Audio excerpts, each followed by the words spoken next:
मेघमाल शीघ्र आसुवा आम्भमान उद्धारकर्ता प्रभु जीशु ख्रीष्ट अति पवित्र और बहुमूल्य नाम आपण मानक आउ गोटे नूतन प्रसंग नूतन भिडियो पुनर्बार समस्त को मो स्वागत करे ख्रीष्ट प्रियर भाई भणी माने प्रभु अनुग्रह आउ गोटे नूतन प्रसंग को धरी आपण मान निकट आसवा वाक्य जरिया आपण मान सहित कथबार्ता होगापी स्वर्गर परमेश्वर मते अनुग्रह करिसेंति मो प्रभु को हृदय सहित धन्यवाद दूचे। आसंतु आज प्रभु वाक्य ठारू आमे आउ गोटे नूतन प्रसंग रे अल्प समय कथबार्ता हेबा। आज आमे जो प्रसंग रे कथबार्ता हेबा सेही प्रसंगर शीर्षक हैला वर्ष परिवर्तन हेबा समय रे ख्रीष्ट विश्वासी माने कौन करबा उचित।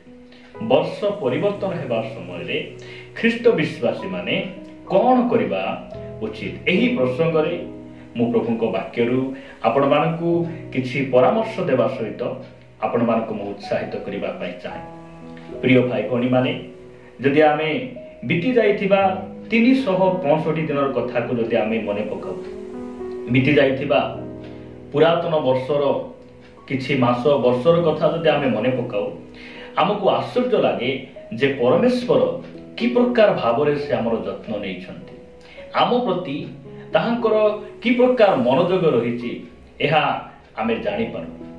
प्रिय भाई भणी माने जो समय आमे रोगरे पड़िलु से समय से आमर आरोग्यकारी प्रभु हेले। जो समय आमे अभाव रे पड़िलु से आमर जोगाइबार परमेश्वर हेले और आमर से प्रतिपालन कले। जो समय आमे निंदा अपमान दुख कष्ट दे आसिलु अशांति दे आसिलु से समय रे ताहांको वाक्य जरिया रे ताहांको दास मानक द्वारा से आमको सांत्वना देले आमको उत्साहित कले आउ आज से आम मानक जीवित मानक मध्य रखी अछंती ताहांको नामर प्रशंसा हो। प्रिय भाई भणी माने आमे जो समय रे बसवास करूछु एही वर्षर परिवर्तन हेबा समय रे आमे बसवास करूछु आउ एही पुरातन वर्ष परिवर्तन हेबा पई जाउछि आउ आमे एक नूतन वर्ष रे आमे पदार्पण करिबा पई जाउछु। तो यही वर्ष परिवर्तन हेबा समय रे जने ख्रीष्ट विश्वासी कौन करिबा उचित एहा आमे निहाती जने ख्रिस्टियन भावरे जानिबा आवश्यक रहिछि। एही दिन मानकरे जदि आपण मान देखिबे ख्रिस्टियन समाज रे हो किबा अन ख्रिस्टियन भाई भणी मानक मध्य रे हो से माने सेलिब्रेशन मूड रे थांती विभिन्न पर्व पर्वाणी उत्सव पालन करिबारे एवं विभिन्न दर्शनीय स्थान बुली जीवा पाई से माने पसंद करती भोजी भात खाइबा पीबारे से माने कौन होती व्यतिव्यस्त थांती नुआ पोशाक किनिबारे से मानकर विभिन्न मनोभाव गुड़िक से माने धारण करी रुहंती। किंतु प्रिय भाई भणी माने मु आपण मान कहिबा पाई चाहे जे एही वर्षर परिवर्तन हेबा समय रे आमे ख्रीष्ट विश्वासी भावरे हमर कर्तव्य कोन आमे क्यों काम रे आमे क्यों कार्य रे व्यतिव्यस्त हेबार आवश्यक रहिछि। एही प्रसंग रे प्रभु वाक्यरु किछि कथा मु आपण मान को कहिबा पाई चाहे। आसंतु आमे प्रभु वाक्यरु सीधा सड़क गोटे वाक्य पाठ करू आमे आजिर प्रसंग रे आगो को बढ़िबा। आपण माने मो सहित द्वितीय सामुएल 11 अध्याय को आसीबे। द्वितीय सामुएल 11 अध्याय 1 और 2 पद आपण मान को निमंते मु पढ़िबा पाई चाहे। लिखा जाए अनंतर वर्षर परिवर्तन हेबा समय रे राजा माने युद्ध को जीवा बेले दाऊद जोयाब को और ताहा सहित अपना दास माननकु और समुदाय इस्राएल लोक को पठाइले तहिरे से माने अमन संतान माननकु संहार करी रब्बा नगर अवरोध कले मात्र दाऊद जेरूसालेम रे रहिले। प्रिय भाई भणी माने जदि आमे जिहुदी मानकर नियम रीतिनीति को देखो जिहुदी माने कौन करुथिले जे वर्षर परिवर्तन समय रे से माने युद्ध को जाउथिले युद्ध करिवार समय से मानकर थिला आ वर्षर परिवर्तन समय रे दिने कौन हैला जे अमन संतान मानक सहित इस्राएल लोक माने युद्ध को जीवा बेले राजा कौन कले जोयाब एवं तांकर दास मानकु से युद्ध क्षेत्र को पठाई दे दाऊद राजा जेरूसालेम रे से रही गले। दाऊद राजा मध्य युद्ध क्षेत्र को जीवार आवश्यक थिला। सेही स्थान रे सेमानकु उत्साहित करिबा पई सेमानकु परामर्श देबा पई से युद्ध क्षेत्र रे से युद्ध भूमि रे से रहिबा थिला। मात्र दाऊद कोन कले नाही, युद्ध को गले नाही, से घरे रही गले। प्रिय भाई भणी माने जो समय रे राजा दाऊद निज घरे रही गले, जेरूशलेम रे रही गले, रहिला परे ताको जीवन रे कोन होउछि जदि आपण मान देखिबे 2 पद रे लिखा जाए, अनंतर दिने संध्या समय रे दाऊद अपना शय्यारू उठी राजगृहर छात उपरे बुलुथिले। पुणी सेही छात उपरु से एक स्त्री को स्नान करुथिबा देखिले। सेही स्त्री देखिबा को अति सुंदरी थिला। दाऊद से प्रभुको मनर मत व्यक्ति अटंती। जो समय से शय्यारू उठुचंती से छात ऊपर को जाउछंती। छात ऊपर को काहे के जाउछंती? कारण दाऊद दिन को 7 थर प्रभुको निकट से प्रार्थना करुथिबा व्यक्ति थिले। आ से छात ऊपर को एथि पई से जाउछंती से जे परि प्रभुको ठारे प्रार्थना करिवे। प्रार्थना करिवार अर्थ जे स्वर्ग आड़कू ऊर्ध्व दृष्टि करिबा। मात्र दाऊद कोन करूछंती? से ऊर्ध्व दृष्टि करू नाहंती, से नीच दृष्टि करूछंती। तळकू से अनाउछंती। आ तळकू अनाउथिबा समय रे गोटे सुंदरी स्त्री को देखुछंती। आ से बेविचार पापरे पड़ी जाउछंती। प्रिय भाई भणी माने आमे वर्षर परिवर्तन समय रे, नूतन वर्ष रे आमे पदार्पण करिबा समय रे आमे केउ ठारे अछु, आमे कोन करूछु, हमर उचित कोन, जे हमर कर्तव्य वास्तव रे कोन अटे। प्रिय भाई भणी माने आज जदि आपण ख्रिस्टियन समाज रे देखिबे जे वर्षर परिवर्तन समय रे हो, जे कोनसी समय रे हो, से माने युद्ध को जानती नै। युद्ध बोली कहिले इस्राएल लोकमानकर शत्रु अमन संतान गण माने थिले।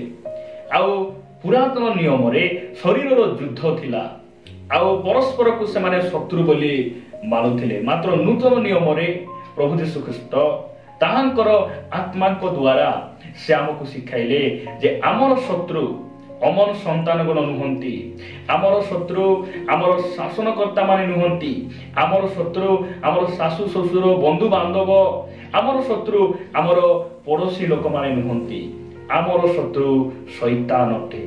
आ शैतान सब बेले चाहे जे आमे जेपरि पाप रे पड़ी जिबा, आमे अभिलाष रे पड़ी जिबा, प्रभुଙ୍କ ठार आमे दूर को पळेबा, मंडली उपासना को परित्याग करिबा। एहा शैतान सब बेले इच्छा करे। एहा से चाहे प्रिय भाई भणी माने दाऊद युद्ध क्षेत्र को न जाई से घरे रहिले। अलसुआ भाव रे से घरे रही गले। सेति पई से कोन हेले? पाप रे पड़ी गले, अभिलाष रे पड़ी गले, बेविचार पाप रे पड़ी गले। गोटे कथा आपण मन रखिबा को पड़िबो जे आमे ख्रीष्ट विश्वासी माने समस्ते आमे गोटे युद्ध क्षेत्र रे अछु। केमिति युद्ध? सेटा होची मनर युद्ध। मन मध्य रे सब बेले ख्रीष्ट विश्वासी जीवन रे युद्ध हुए। सेही युद्धर कथा आपण मान को मु कहिबा पई चाहे। जदि आपण माने याकूब पुस्तक को आसीबे, याकूब पुस्तक 1 अध्याय 14 पद रे लिखा जाए, किंतु प्रत्येक लोक अपना कामना द्वारा आकर्षित और प्रबंधित होई परीक्षित हुए। 15 पद रे लिखा जाए, ताहा परे कामना गर्भधारण करी पाप प्रसव करे, पुणी पाप पूर्ण मात्रा रे वृद्धि पाई मृत्यु को जन्म दिए। प्रिय भाई भणी माने मनुष्य मन रे सब बेले युद्ध हुए। आमे गोटे युद्ध भूमि रे अछु। एही वर्षर परिवर्तन हेबार समय रे आमे युद्ध पाई प्रस्तुत हेबार आवश्यक रहिछि। केमिति युद्ध? आत्मिक युद्ध। मन मध्य रे सब बेले युद्ध हुए। जदि आपण कोनसी जने सुंदर युवा को देखुचंती, सुंदर युवती को देखु अछंती, शरीर कहे जे पाप करिबा पाई, मात्र आत्मा कहे पाप कर नाही। पाप कले तुमे नष्ट ही जीवो, प्रभु ठार अलगा ही जीवो। एहा मनुष्य मन रे गोटे कोन हुए? युद्ध हुए। आमे मध्य गोटे युद्ध भूमि रे अछु।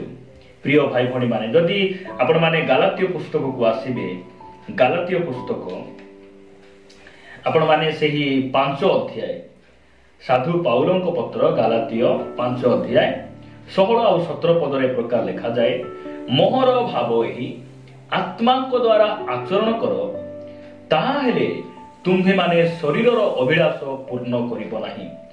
କାରଣ ଶରୀରର ଅଭିଳାଷ ଆତ୍ମାଙ୍କ ପ୍ରତିକୂଳ, ଆଉ ଆତ୍ମାଙ୍କ ଅଭିଳାଷ ଶରୀରର ପ୍ରତିକୂଳ। ଶରୀର ଯୋଉଟା ଇଚ୍ଛା କରେ ଆତ୍ମା ସେଇଟା ଇଚ୍ଛା করে ନାହିଁ, ଆଉ ଆତ୍ମା ଯୋଉଟା ଇଚ୍ଛା କରେ, ଆତ୍ମାକୁ ଯୋଉଟା ପସନ୍ଦ ଲାଗେ ସେଟା ଶରୀରକୁ ପସନ୍ଦ ଲାଗେ ନାହିଁ। ଶରୀର ଇଚ୍ଛା କରେ ମଦ ପିଇବା ପାଇଁ, କିନ୍ତୁ ଆତ୍ମା ସେଟା ପସନ୍ଦ କରେ ନାହିଁ। ପ୍ରିୟ ଭାଇ ଭଉଣୀ ମାନେ, ଆମେ ଗୋଟେ ଯୁଦ୍ଧ ଭୂମିରେ ଅଛୁ, ଯୁଦ୍ଧ ନିମନ୍ତେ ପ୍ରସ୍ତୁତ ହେବାର ଆବଶ୍ୟକ ରହିଛି। ଆଜି ଦିନ ମାନଙ୍କରେ ଅନେକ ଭାଇ ଭଉଣୀ ମାନଙ୍କୁ ଦେଖିବେ ଯେ ଯୁଦ୍ଧ ଭୂମିରେ ରହିବା କଥା। ଯୁଦ୍ଧ ଭୂମି ବୋଲି କହିଲେ ମଣ୍ଡଳୀରେ ରହିବା କଥା, ପ୍ରାର୍ଥନା ସହଭାଗିତାରେ ଉପାସନା ରହିବା କଥା, ପ୍ରାର୍ଥନା ଜୀବନ ବିତାଇବା କଥା, ବାଇବେଲ ଧ୍ୟାନ ଉପବାସ ମଣ୍ଡଳୀ ସହିତ ଲାଗି ରହିବା କଥା। ସେମାନେ ମଣ୍ଡଳୀ ପରିତ୍ୟାଗ କରି ସେମାନେ ବିଭିନ୍ନ କାମ କାର୍ଯ୍ୟରେ ସେମାନେ ବ୍ୟତିବ୍ୟସ୍ତ, ଉପାସନା ସେମାନଙ୍କୁ ଭଲ ଲାଗେ ନାହିଁ। ଆମେ ଯଦି ଯୁଦ୍ଧ ଭୂମିରେ ରହିବା ନାହିଁ, ଆମେ ମଣ୍ଡଳୀ ପରିତ୍ୟାଗ କରିବା, ପାପରେ ପଡ଼ିବା ନିଶ୍ଚିନ୍ତ ଅଟେ। ପ୍ରିୟ ଭାଇ ଭଉଣୀ ମାନେ, ନିଶ୍ଚୟ ଆମେ ପାପରେ ପଡ଼ିଯିବା, ଆମେ ପ୍ରଭୁଠାରୁ ଆମେ ଅଲଗା ହେଇଯିବା। ଦାଉଦଙ୍କୁ ଦେଖିବେ, ସେ ଯୁଦ୍ଧ ଭୂମିକୁ ଯାଉନାହାନ୍ତି, ସେ ଘରେ ବସି ଅଛନ୍ତି। ତାଙ୍କର ସୈନ୍ୟ ଦଳକୁ ସେମାନେ ପଠେଇ ଦେଉଛନ୍ତି, ଆଉ ସିଏ କଣ କରୁଛନ୍ତି? ଘରେ ରହୁଛନ୍ତି।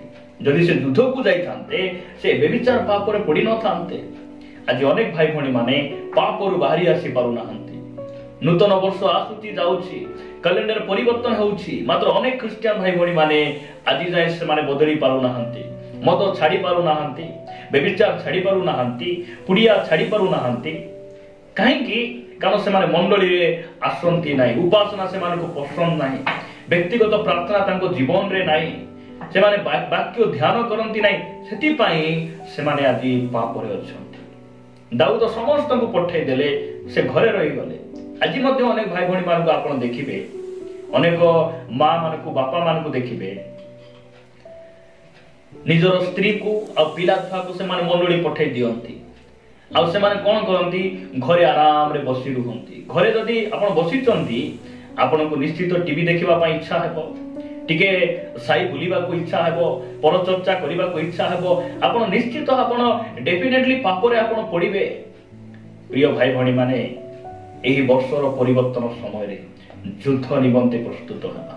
ଦାଉଦ ବର୍ଷର ପରିବର୍ତ୍ତନ ସମୟରେ ସେ ଯୁଦ୍ଧ ନିମନ୍ତେ ପ୍ରସ୍ତୁତ ହେଲେ ନାହିଁ, ସେ ପାପରେ ପଡ଼ିଗଲେ। କିନ୍ତୁ ଯେଉଁମାନେ ଯୁଦ୍ଧ କ୍ଷେତ୍ରରେ ଗଲେ, ସେମାନେ ଅମନ ସନ୍ତାନ ଗଣକୁ ବଦ୍ଧ କରି ସେମାନଙ୍କୁ ସଂହାର କରି ରବା ନଗରକୁ ସେମାନେ କଣ କଲେ? ଅଧିକାର କଲେ। ସେହି ଅମନ, ଆଜିର ଅମନ ହେଉଛି, ସେଇ ଅମନ ସନ୍ତାନ ଗୁଣ ହେଉଛନ୍ତି ଶୈତାନ। ଆଉ ସେ ଶୈତାନ ଆଉ ଆମ ମଧ୍ୟରେ ସବୁବେଳେ କଣ ହୁଏ? ଯୁଦ୍ଧ ହୁଏ। ଯଦି ଆପଣ ମାନେ ପ୍ରଥମ ପିତର 5 ଅଧ୍ୟାୟକୁ ଆସିବେ, ପ୍ରଥମ ପିତର 5 ଅଧ୍ୟାୟ 8 ଆଉ 9 ପଦରେ ପ୍ରକାର ଲେଖାଯାଏ, ସଚେତନ ହୋଇ ଜାଗ୍ରତ ରୁହ, ତୁମ୍ଭମାନଙ୍କ ବିପକ୍ଷ ଶୈତାନ। ଆମର ବିପକ୍ଷ କୌଣସି ମନୁଷ୍ୟ ନୁହନ୍ତି, ଆମର ବିପକ୍ଷ ଶୈତାନ। ଶୈତାନ ମନୁଷ୍ୟ ଭିତରେ ପଶେ, ଆଉ ଆମକୁ ବିନାଶ କରିବା ପାଇଁ, ଆମ ଜୀବନରେ ଅମଙ୍ଗଳ ଘଟାଇବା ପାଇଁ ସେ କଣ କରେ? ସେମାନଙ୍କୁ ପ୍ରବର୍ତ୍ତାଏ। ଆଉ ଆମର ବିପକ୍ଷ ହେଉଛି ଶୈତାନ। ସେ କଣ କରୁଛି? ସିଂହ ପ୍ରାୟ ଗର୍ଜନ କରି କାହାକୁ ଗ୍ରାସିବ ଏହା ଖୋଜି ବୁଲୁଅଛି। ସେଥିପାଇଁ ଆମକୁ କଣ କରିବାର ଅଛି? ସଚେତନ ରହିବାର ଅଛି, ଆମେ ଜାଗ୍ରତ ରହିବାର ଅଛି। ଜାଗ୍ରତ ରହିବାର ଅର୍ଥ କଣ? ମଣ୍ଡଳୀ ସହିତ ଲାଗି ରହିବା, ପ୍ରାର୍ଥନାରେ ଆମେ କଣ ହେବା? ବ୍ୟସ୍ତ ରହିବା, ଉପବାସ ବାଇବେଲ ଧ୍ୟାନରେ ଆମେ ଲାଗି ରହିବା। ଏହି ନୂତନ ବର୍ଷ ସମୟରେ, ବର୍ଷ ପରିବର୍ତ୍ତନ ହେବା ସମୟରେ ଆମେ ଆମର ଆତ୍ମିକ ଯୁଦ୍ଧ ନିମନ୍ତେ ଆମେ ପ୍ରସ୍ତୁତ ହେବା। ଆମର ଶତ୍ରୁକୁ ପ୍ରଭୁ ଯୀଶୁ ଖ୍ରୀଷ୍ଟ କ୍ରୁଶରେ ସେ ହରାଇ ଅଛନ୍ତି। ଆମର ଶତ୍ରୁ ସିଏ, ମାତ୍ର ହାରିଥିବା ଶତ୍ରୁ, ଏହା ଆମେ କେବେ ମଧ୍ୟ ଭୁଲିବା ଉଚିତ ନୁହେଁ। ଆଉ ପ୍ରିୟ ଭାଇ ଭଉଣୀ ମାନେ, ତାକୁ ସାମ୍ନା କରିବାକୁ ହେଲେ ଆମେ ଯୁଦ୍ଧ ନିମନ୍ତେ ପ୍ରସ୍ତୁତ ହେବାର ଅଛି।